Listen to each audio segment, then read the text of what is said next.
Hello there, guys. Welcome back to the channel. Hope you all are doing well today. So it's a few hours left to the end of the transfer window. I mean, the January transfer window, and there's been a lot that has been going on around Chelsea and around some of the top six clubs that we always talk about here. So without wasting much of our time, meanwhile, I wanted to wait this long. I decided to wait this long to see what's happening with Chelsea and all the players that they're linked with and all that before I come out to give you guys the news and my opinion on take on everything that has just gone down. So here we go. So in the early hours of yesterday, Fabrizio Romano tweeted saying that Chelsea were very annoyed with Borussia Dortmund's comment in public about Aaron Anselmino in the recent weeks and months, talking about their intention to buy him on a permanent transfer. Chelsea always considered Anselmino as part of their project for the long term, and so they were not happy with those comments, and this is why they decided to recall Anselmino. Now, let's further go on. According to Max, he also said the same thing or similar thing. He said, told Chelsea felt that they have no choice or they would have no choice but to sell Anselmino to Dortmund if he didn't go to another club on loan, as Dortmund were already getting into his head. Anselmino accepted in the end that he would rather be at Chelsea long term. And I think that's basically it. And then later on, Fabrizio tweeted that Anselmino has agreed to go to Strasbourg for the rest of the season. And according to Fabrizio Romano, says that Anselmino to Strasbourg is a year we go deal in place over loan until the end of the season. Argentine defender was never going to return to Dortmund, and Chelsea picked RC Strasbourg as the best solution. Final steps to follow. Okay, so I'll just quickly give my take on this one because first off, I think that Anselmino going to Strasbourg is a good thing for for him because it gives him the opportunity of regular playing time. The only caveat there is that if he's able to stay as fit as he can possibly be, I think it's going to be a very good experience for him in Strasbourg because he's not going to have any kind of interruptions or distractions um, or he's not going to have to compete so much to get into the starting 11 of RC Strasbourg. Now, with regards to Dortmund, and I don't think this is just Dortmund alone. I think most of the German clubs are very, very outspoken. Okay, they try to make their intention known when it comes to interest in certain players, and Anselmino is also included. However, the problem I have with Chelsea is this: did we really, really have a plan for Anselmino? Was he ever going to get a chance to play for Chelsea, even if he did not go to Strasbourg? Or it's just one of these PR, one of these briefings and all that that we're now starting to get our costumed and used to. Because I don't think that he would actually have the playing time if he had stayed at Chelsea or if he had opted to stay at Chelsea. I actually don't think that Chelsea really, really have uh, uh, a long term plan for Anselmino. This is just my take. Before Chelsea ended up getting Anselmino uh, from Argentina, it was looked at as the best thing that's come out of the Argentine league and all that, yada yada yada and all that.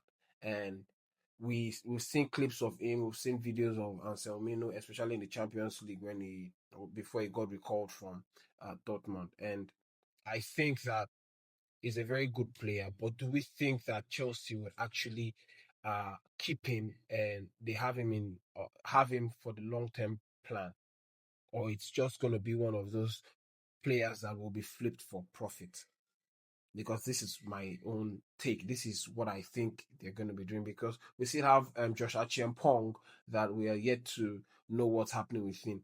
We keep hearing that he's one for the future, is not for sale, is this and is that and all that. But the actions don't match the words or the briefings that we are being briefed. Okay, on daily on matters regarding Josh Pong, the actions and movements do not align with the things that are being said. So, are we going to be? I hope that's not the case, because it's gonna send a very very bad news to the Cobham. I mean the younger team in Chelsea and all that. The younger players in Chelsea who are looking to break into the Chelsea team. I mean the senior team in the future and all that. So, but my question is, I not a question actually. It's just my prayer and my thoughts. I hope that Chelsea are not going to be looking to sell Joshua Chempong later on in the future to flip him for pure profit. Because if we sell Chempong, it's going to be commanding a huge fee, and then it's also going to be pure profit in the books for Chelsea. We also know that there are other defenders that will be leaving come the end of the season. Like, we know that it is not news anymore that Chalobah will leave. It is not news anymore that players like Tosin will leave. It's not news anymore that even Benoit Badiashile will also be leaving the club. I've not heard it. I mean, it's not out there, but it's just aligning, and it is looking that way. For me, that's what I think and that's what I believe. Now, another news that we want to go on to is talk about David Datro Fofana, because according to Fabrizio Romano, Datro Fofana is now heading to Strasbourg for the rest of the season. It's going to be there on loan, and it's now a year we go. I do not know what has happened to Datro Fofana. When Chelsea signed him, it looked like, oh, he's the real deal. He's probably going to be the next DJ Drogba in the future. But for some reason, that's not to gone gone to plans for him, or gone according to plans for him, and he's now going to Strasbourg. I don't know if he's going to play. That's my question. Will he get the playing time, or it's just one of those things where you just look for somewhere to just keep the lad until they're able to come up with a solution for him? And we will get to see, we'll get to know more about Fofana on the long run. Then let's also talk about Mamadou Sarr. According to Fabrice Ork, he posted yesterday that Chelsea continue to push for Sarr to come to return to Chelsea, and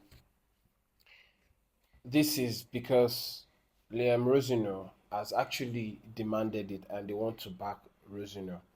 Is one of Rosino's best players while he was still head coach at Strasbourg, and he would like to have him in the Chelsea squad.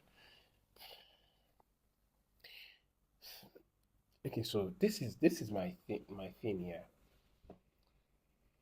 because I'm going somewhere. I'm trying. No, I don't want to jump the gun. I want to just give it bring this news or these briefings or this whatever it's called, okay, one after the other, to arrive at a destination that it's anyway. I'll get there. Yeah, I'll get there. Let's just finish with this. My thing with this is that Anselmino has gone to Strasbourg, and Chelsea want to recall Mamadou Sarr back to the club, which means they're going to be terminating his loan deal at this. Now, this is only straining the relationship that Blue could have with Strasbourg even more. It just feels like, okay, Chelsea is the elder brother and Blue is his younger brother and all that, and because of that, Chelsea's just walking all over Strasbourg as if they are not even a club at all, as if they are not even regarded. They're just picking out and plucking out all the best parts of Strasbourg Football Club. They tapped up Emega, who's going to be joining Chelsea in the summer. They've tapped up Liam Rosino, who is now the head coach at Chelsea. Now they ended up signing Mamadou Sarr last season and loaned him back to the club, only for them to recall him halfway to the end of the season. There are still other players at Chelsea are trying to tap up players like Bako and even Panicelli and all that. So this is the thing, yeah. This is no wonder why Strasbourg want Bluco out. I actually want Bluco out, man. The fact that we're being on a 5 games win run don't mean nothing for me. Okay, I'm happy the club is doing well, but the overarching decision that will best fit Chelsea is that Bluco, Bedadek Bali, and the rest of his goons just pack up and leave. Okay, and so I'm in agreement with Strasbourg. We need someone who's got better vision for the club. That's another video entirely. I'm not here to talk about Bluco out and Bluco in and all that. That's not. I'm just here to talk about the news with regards to transfer that concerns Chelsea and all that. Now, so what does this mean now that Sarr is coming back to Chelsea, or it's going to be arriving in Chelsea today? Which is leading me to the big talking point that has gone down in the late hours of yesterday. Now, earlier on, according to Sky News, Carver said that Jeremy Jacquet only wants to sign for Chelsea. Personal terms have fully been agreed. Both Chelsea and Rennes are playing on Saturday evening and expect development after the game. Now, Fabrizio Romano kept on with his briefing and all that, and I think it's just a way for him to get engagement in the last hours of the transfer window, because that's where he makes his box, and that's also part of what he gives to the public or with the football fans based off what is being given or briefed in the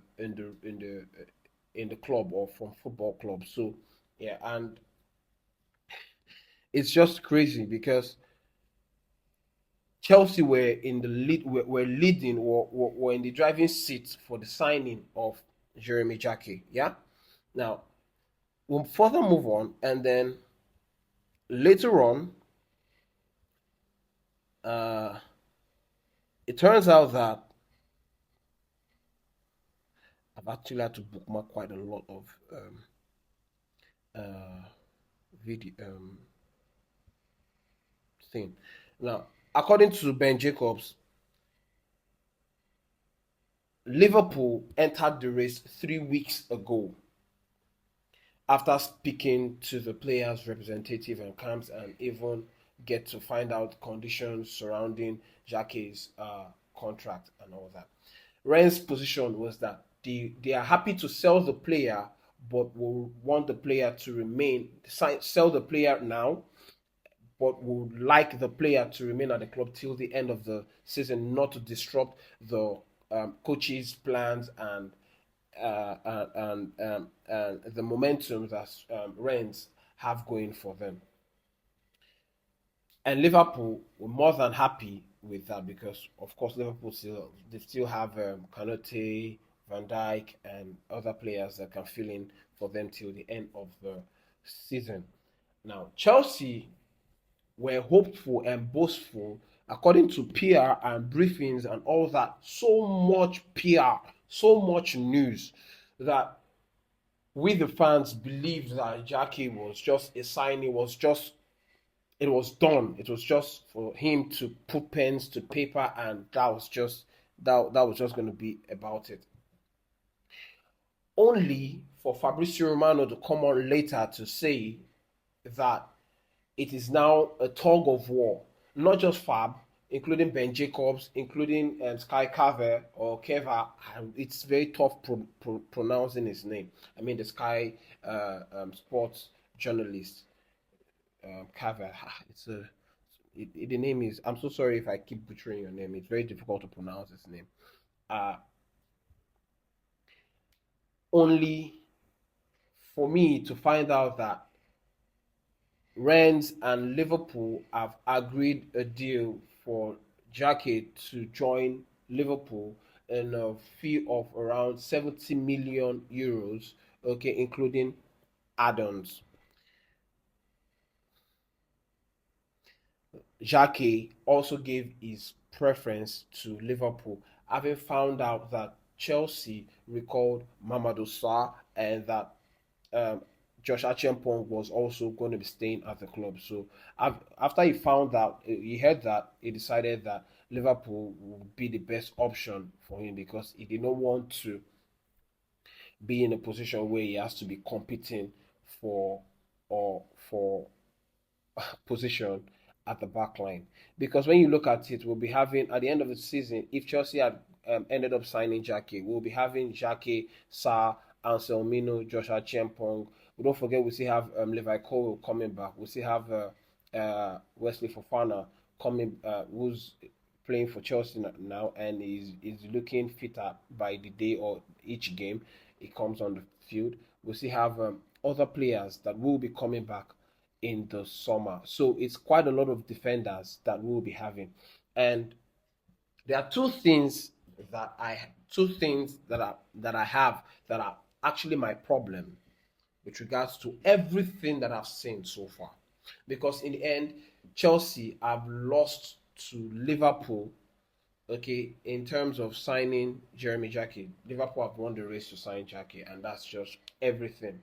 Now, Ben Jacobs came on to say that Chelsea's perspective on Jeremy Jacquet is that the situation changed within the last 48 hours. Liverpool were aggressive, having started talks at least 3 weeks ago before making a big push to pre-agree the deal now. Chelsea knew the fees Rennes wanted and believed personal terms not an issue, but now Sarr is set to return from Strasbourg and with no desire to hamper Josh Achiampong's pathway or sell him, it now appears Chelsea have backed up entirely this evening. That's yesterday evening. Jacquet's Liverpool medical to take place on Monday. Now, this is a problem that I have. It's not the fact that I'm not angry that we lost, we didn't sign Jacquet, yeah? I'm only angry at the um, inconsistency and the way that Chelsea have been going on about signing or pursuing any player. This is not the way big other top teams do. Manchester City wanted McGee. They didn't do so much briefing. They didn't even do briefing. Did we hear any noise? No. We just heard Man City have been in direct contact with Crystal Palace, yada, negotiations, discussions about how much is the fee, how much would you want for McGee. That's it. Okay, yeah, this is the money. Can we have the player? The player was already heading to Manchester City for his medical. Boom. Man City announced or unveil McGee. That's it. Liverpool contacted Rennes. Chelsea have been in communications with Rennes for how many months? Liverpool contacted Rennes just 3 weeks ago to find out the conditions around Jeremy Jacquet. And what happened? They've ended up signing Jacquet. Chelsea were in constant communication. So my thing is this: I don't have a problem with Fabrizio Romano, and I don't have a problem with the rest of the journalists out there who come out to give briefings and all that. I think that these guys are actually they come out to say the things that they are being fed by the club. What they are being told is what they come out to. This is not the way Chelsea used to operate. It is sickening to the stomach that this is where we are now. So much PR, so much news on just one particular player. Just one player. We have news left, right, and center. We did not hear the last of it, only for us to lose him to Liverpool. But if you, with the way the briefings went, you would think that he was already at Stamford Bridge gate or Cobham's gate or whatever, and he just needed a phone call. All right, you are clear to go in. This is just how you will put it. And then Liverpool come in 3 weeks ago, and they've ended up signing Jacquet.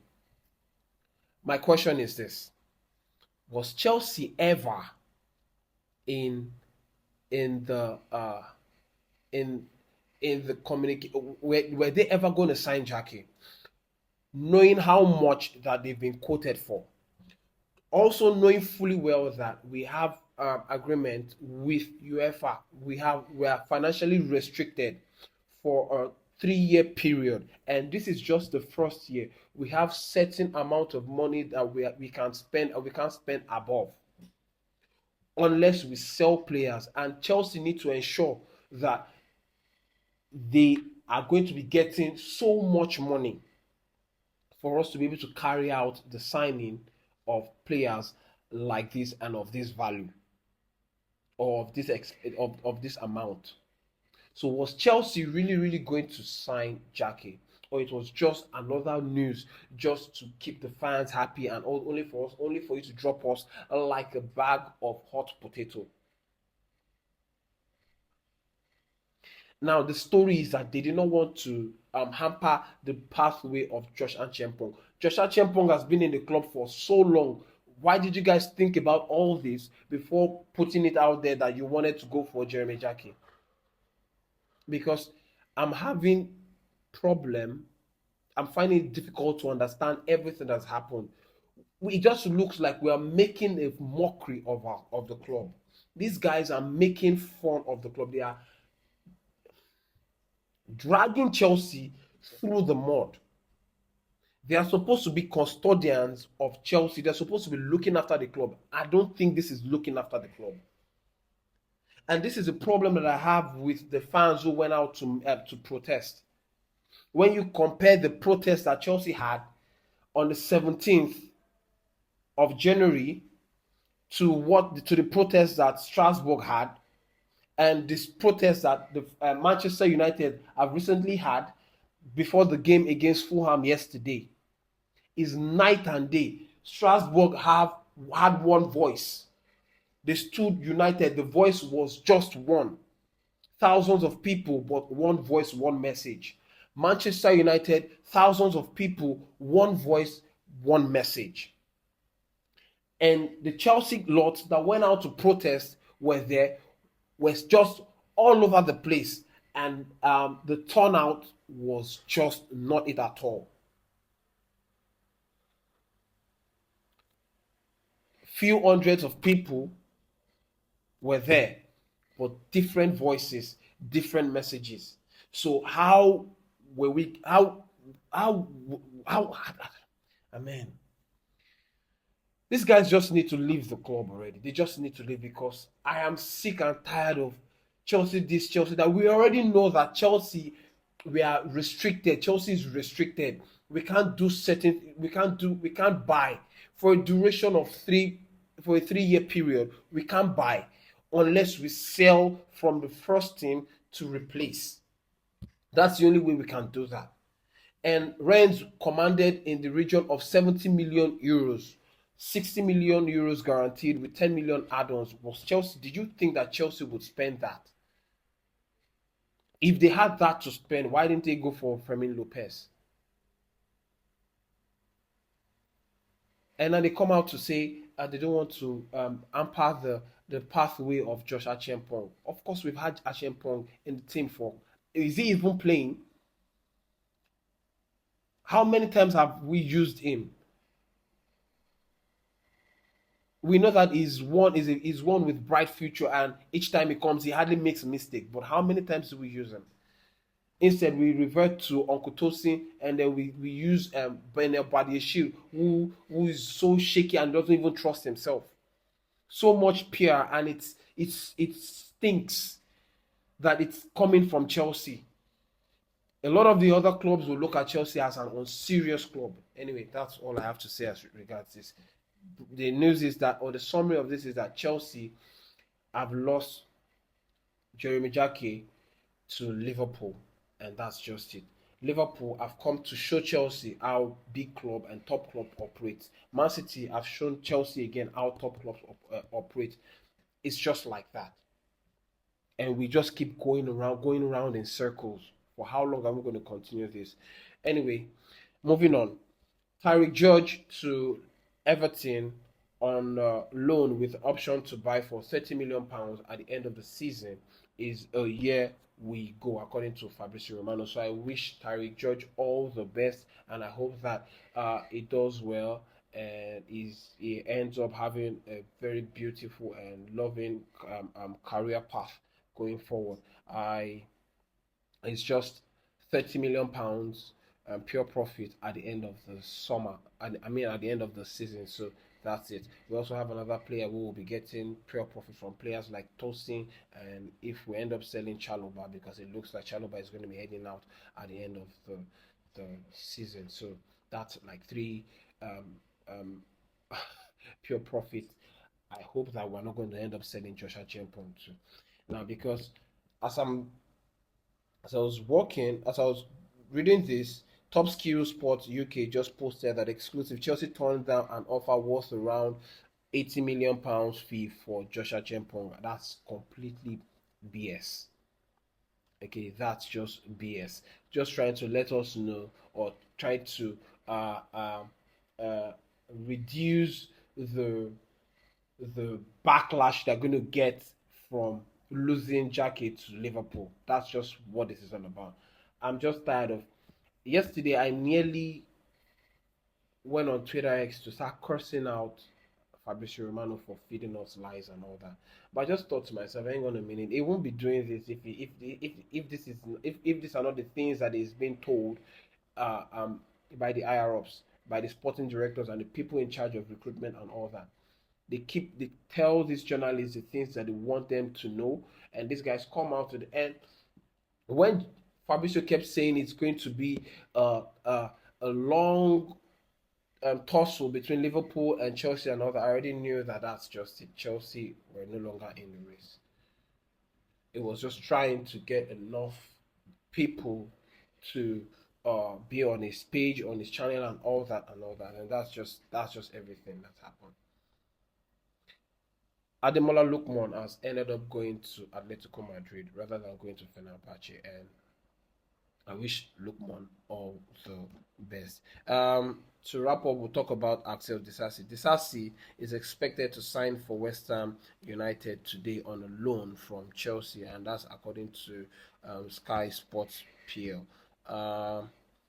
We are expecting news today that Sarr will be in Chelsea today, and I think it's too early for him to take part or play in the second leg against Arsenal and all that. But I'll be here to give you guys my predicted lineup for that game in the later hours of today. So don't forget to check out this space for that.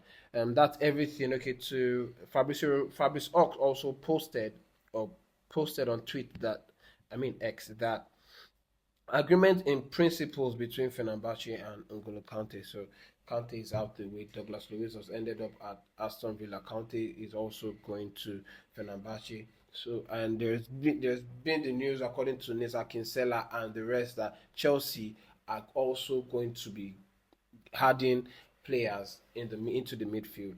Nothing. We're not doing anything in this window, and I don't think anything can be done because we only have a few hours left to the end of the January transfer window.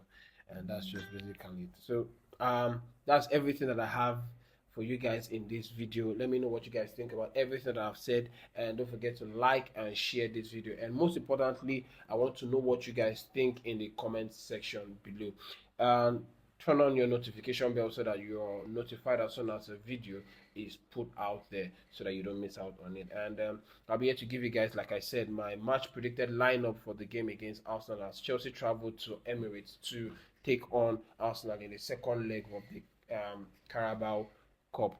I'll be here to give I'm going to give you guys my breakdown on everything and what I think this game could end up, how this game could end up at the end of the game. So don't forget to check out this space. If there's any other thing that comes up between now and then, I'll also be here to share with you guys. Until then, it's Chelsea first and rivals next. Peace.